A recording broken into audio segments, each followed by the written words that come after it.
Let's talk about something we have all been through, rejection. But we're not going to focus on the sting of it. Nope. Today, we're going to reframe it completely. We're going to see how a door that slams shut might actually be the best thing that could ever happen to you. Oh, yeah, for sure. We all have. You know, that job you really wanted but didn't get? That team you didn't make? That one opportunity that just, poof, vanished. It's a total gut punch, right? Leaves you just standing there wondering, well, what now? So let's kick things off with a story that nails this exact feeling.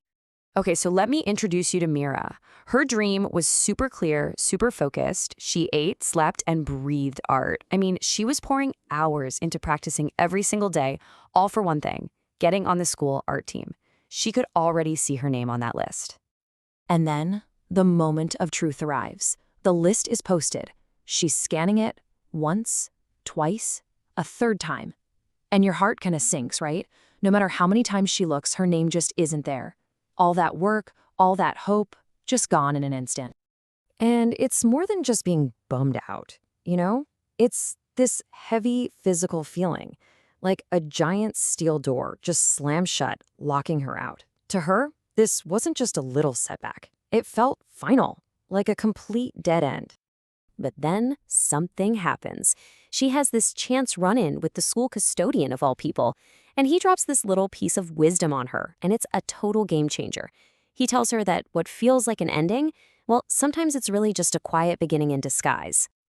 So that idea, it starts to take root.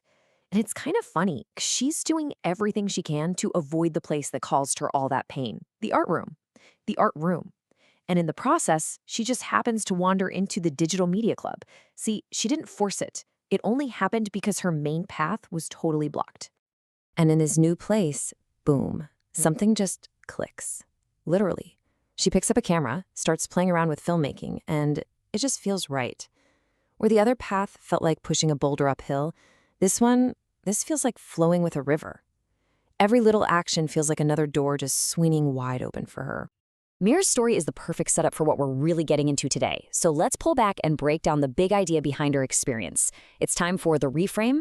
Let's talk about what rejection really is. Okay, let's get real about this, because this is where we get it all twisted.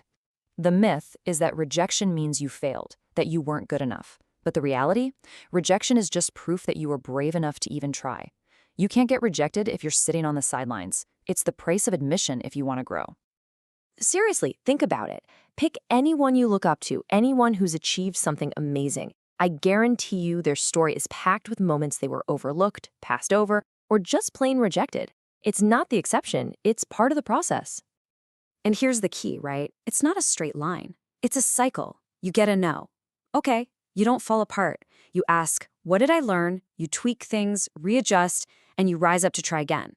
You get another no. Fine. You repeat the process. You just keep doing that dance until one of those no's finally turns into a yes.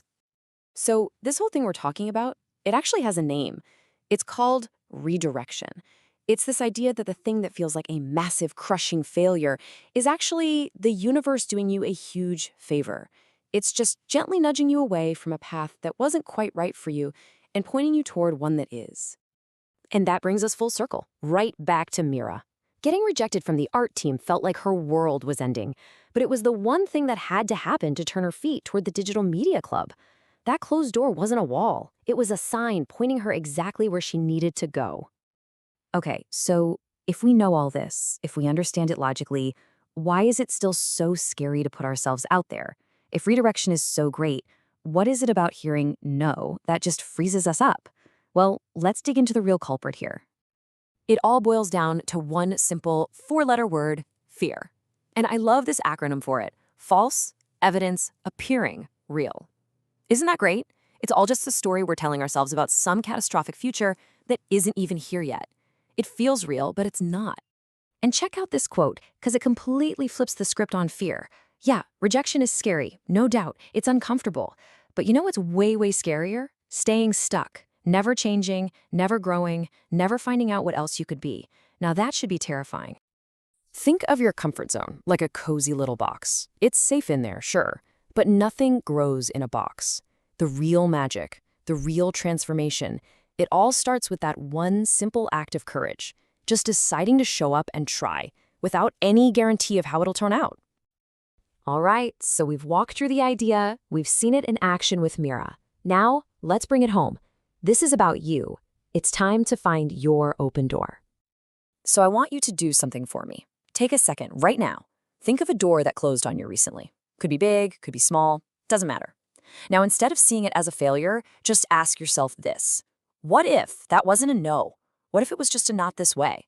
What new, unexpected path might it be trying to point you toward right at this very moment?